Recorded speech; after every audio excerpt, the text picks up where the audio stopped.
Let's get one thing straight. When people hear The Mentalist, they think Red John, the infamous smiley face, the serial killer who haunted Patrick Jane for years. And yeah, Red John was evil. No debate there. But here's the thing most people forget. Red John wasn't the only evil in The Mentalist. Not even close. The show ran for 7 seasons. That's 151 episodes.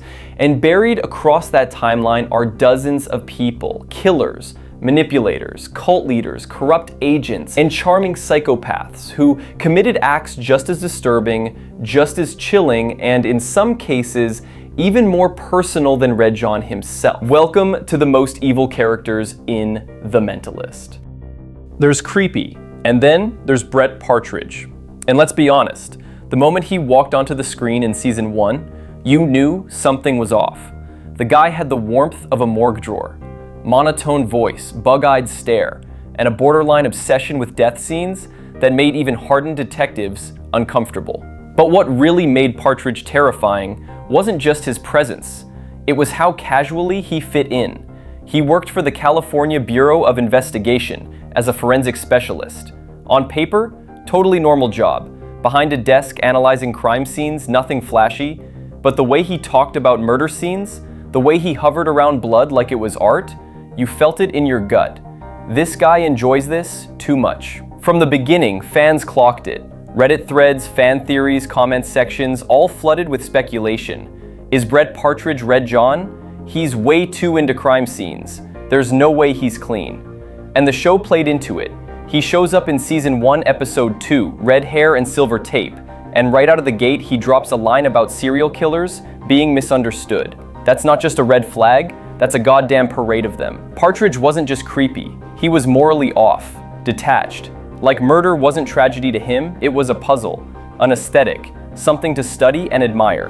And here's where it gets really unnerving. He keeps showing up, randomly, quietly, just enough to remind you he's there, but never enough to reveal his hand. He's in season 2, he pops up again in season 5. Never in big roles, just lingering, watching, observing. It was almost like he was collecting something. Now, let's talk about season 6. Partridge meets his end in the premiere, the Desert Rose. He's found dead with the iconic Red John smiley face painted next to him, which should be a closure moment, right? He's dead, Red John killed him. Case closed. Except it's not that simple, because the way it's staged, it's personal, and the show never confirms what Partridge knew, which leaves us with a lingering question. Was Brett Partridge a Red John follower? Or something worse? The fan base is still divided. Some believe Partridge was one of Red John's trusted insiders, a member of the network, like Rebecca Anderson. Others think he was Red John, or at least a body double used to throw Jane off. And honestly, the ambiguity is what makes it brilliant, because Brett Partridge doesn't need a full villain arc to haunt you. He's designed to make you uncomfortable, to represent the kind of evil that hides in plain sight. The man who shows up to a murder scene with too much interest, who lingers just a little too long, who smiles when no one else is smiling. He's not a mastermind, he's not powerful, he's not even particularly important in terms of screen time, but he's unforgettable. And in a show filled with serial killers and cult leaders and corrupt agents, that makes Brett Partridge one of the most evil characters in The Mentalist. Because sometimes the scariest evil is the one that feels quietly real. Some betrayals are loud, obvious, violent. Rebecca Anderson's wasn't. Hers was quiet, surgical. The kind of betrayal that doesn't announce itself, it just slides in, sits down beside you, and waits for the right moment to cut you from the inside. In a show filled with murderers, con men, and cult leaders, Rebecca Anderson stands out for one reason. She didn't kill out of greed, rage, or impulse. She did it out of devotion. And that's what makes her terrifying. Let's rewind to who she was on the surface. A CBI secretary, soft-spoken, professional, the kind of background character you barely notice. And that was the whole point. Rebecca wasn't a killer in the shadows. She was the shadow, right there every day, blending in, smiling, listening, and she saw everything. But what we didn't know, and what Jane eventually uncovered, was that Rebecca wasn't just keeping office secrets. She was feeding information to Red John. That alone would be enough to put her on this list, but she didn't stop there. This is where Rebecca's evil becomes something more complex than just a twist. She isn't evil in the chaotic, gleeful way some characters are. She's composed, quiet, methodical. She believes in Red John the way some people believe in God, with reverence, with purpose, and when she's finally caught, her confession is eerie. She admits what she did without panic, without remorse. And when Jane asks her why, she gives the most chilling answer of all.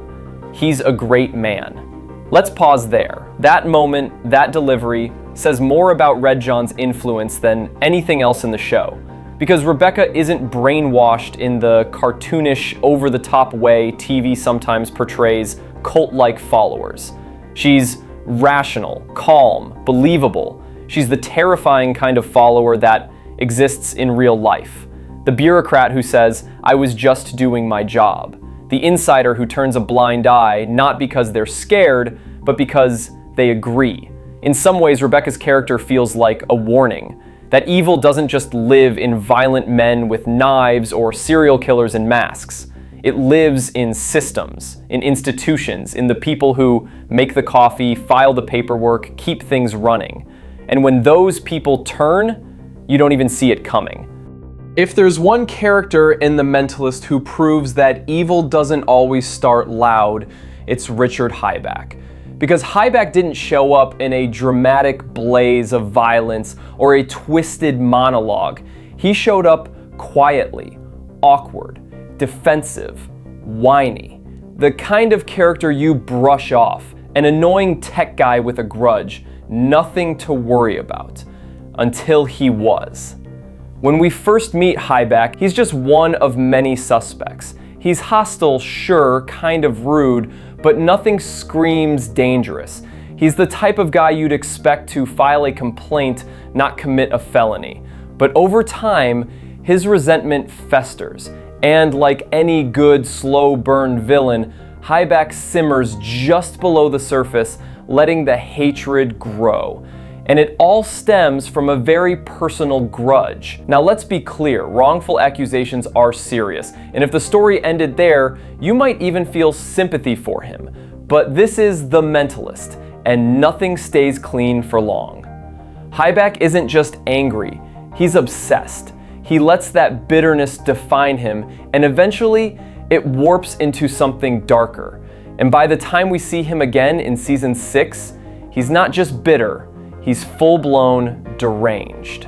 In the episode White as the Driven Snow, Hibback kidnaps Grace Van Pelt. Yes, you heard that right. The awkward, annoying guy from a few seasons back turns into a full-on sadistic captor. He drugs her, chains her, plays mental games, and worst of all, he brings his sister into it. Together, they form this twisted little duo that's straight out of a horror movie. He doesn't just want revenge, he wants control. He wants to humiliate the people he thinks wronged him. And when Rigsby comes looking for Grace, Hibback is ready to kill him too. No hesitation. The mask is off. And here's where it gets even darker. Hibback doesn't snap. He doesn't have a breakdown. He's methodical, calm, proud of what he's doing. He justifies it. To him, he's the victim. Everyone else, they're the monsters.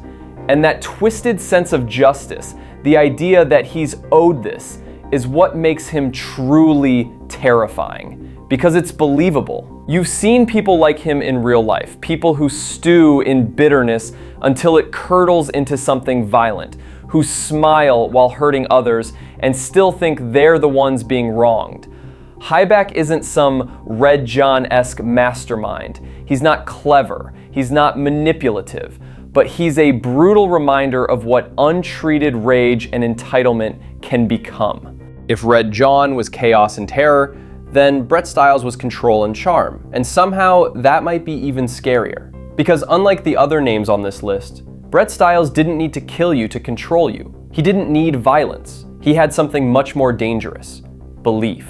The leader of the Visualized Self-Realization Center, aka the most polished cult you'll ever see, Brett Styles was calm, eloquent, and disturbingly persuasive. He never screamed. He never broke a sweat. He smiled. He welcomed you in. He made you feel like he knew something you didn't. And that's how he got into people's heads. He wasn't some raving lunatic shouting in the street. He had tailored suits, corporate branding, and tax-exempt status. And yet, behind the shiny brochures and motivational speeches, there was something rotting underneath. Visualize wasn't just a group. It was a pipeline, a machine. And Brett Styles sat at the top of it like a king disguised as a therapist. What makes Styles dangerous isn't just what he does, it's what he knows. He's deeply connected. Politicians, judges, business leaders, even some law enforcement. There's always this looming sense that Styles knows where the bodies are buried, because maybe he put them there. Now, technically speaking, he's never convicted of anything, and that's what makes him so infuriatingly chilling. Jane suspects him, Lisbon suspects him, but Styles never gives them enough to make a move. Instead, he dances around the line, always with a grin, always one step ahead. The fan theories about Styles are endless. Some believe he had ties to Red John, others believe Visualize created Red John, that it was the ideological breeding ground for the cult of personality that would eventually become Jane's worst nightmare. And it makes sense, doesn't it? Red John didn't just have followers, he had believers. People like Rebecca Anderson and Lorelei Martins, who acted not out of fear, but out of conviction. Where does that kind of conviction come from? Visualize. Lorelei Martins is one of those characters who walks a razor-thin line between tragic and terrifying. When we first meet her in Season 4's finale, and then again in Season 5's The Crimson Ticket, she doesn't scream monster. She's calm, poised, stunning. But that's exactly what makes her dangerous. Lorelei is proof that evil doesn't always look like a shadowy man in a hoodie. Sometimes it looks like grief. Sometimes it sounds like charm. Sometimes it smiles while helping you die. She was one of Red John's most loyal disciples, but unlike the others, her loyalty was born out of something more complex than blind faith. She wasn't just indoctrinated, she was wounded, and Red John knew how to weaponize that. After the murder of her sister, Miranda, Lorelei found herself lost, vulnerable. Red John didn't just find her, he rescued her. He gave her meaning, purpose, and someone to blame. That's cult recruitment 101, and Lorelei bought into it, hard. But here's where it gets chilling. She didn't just serve Red John, she executed for him. Literally. Lorelei tortured and killed people. She showed no remorse. Lorelei has cracks, moments of hesitation, regret, curiosity. She wants to know more about Jane. She starts questioning Red John. She even asks Jane if he'd like to see Red John. Not to kill him, but to meet him.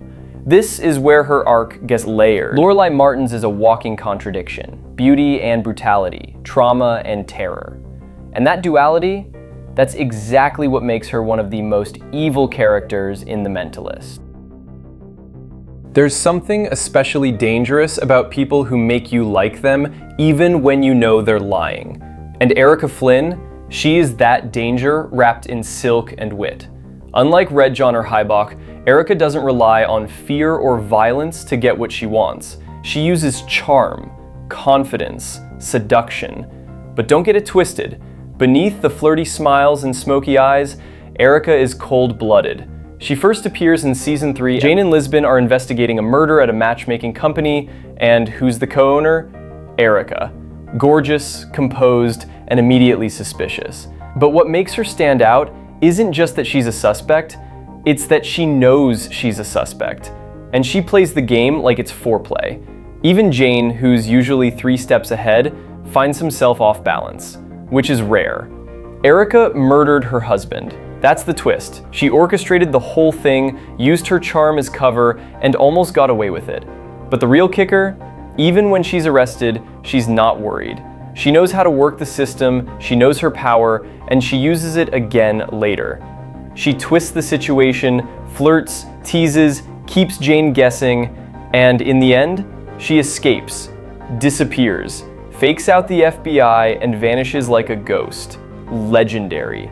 Erica Flynn is evil because she doesn't need to be evil. She's smart, capable, but she chooses to lie, to kill, to manipulate, and she does it without remorse. She also knows how to weaponize her femininity. And no, that's not a cliche, that's intentional. She plays into what people expect from a beautiful woman: warmth, softness, vulnerability. And then she flips it, uses it, turns it into leverage. She's one of the few characters who truly gets under Jane's skin without ever raising her voice. So, what did we learn? Red John may be the name etched into every fan's memory. The Phantom, the Boogeyman, the Big Bad. But the Mentalist was never just about him. It was about all the ways evil sneaks into a room. Through smiles, through handshakes, through the calm, quiet people who never raise their voice until it's too late. We saw the cult leader hiding behind a spiritual movement, the assistant who poisoned with a purpose, the jealous stalker who evolved into a sadist, and the beautiful, calculating woman who killed with elegance and never broke a sweat. The Mentalist didn't just throw killers at us. It gave us layers of evil, from the seductive to the fanatical, from the manipulative to the quietly deranged. Each of these characters told a different story about what happens when morality breaks and something darker takes its place. Some did it for power, some did it for justice, some did it because they believed they were right, but in the end, they all left scars. So now I'm throwing it to you. Which of these characters creeped you out the most? Was there someone we missed that should have been on this list? Drop it in the comments, let's see your ranking. And if you're still reeling from this breakdown, hit that like button, subscribe for more Mentalist deep dives, and check out our other videos.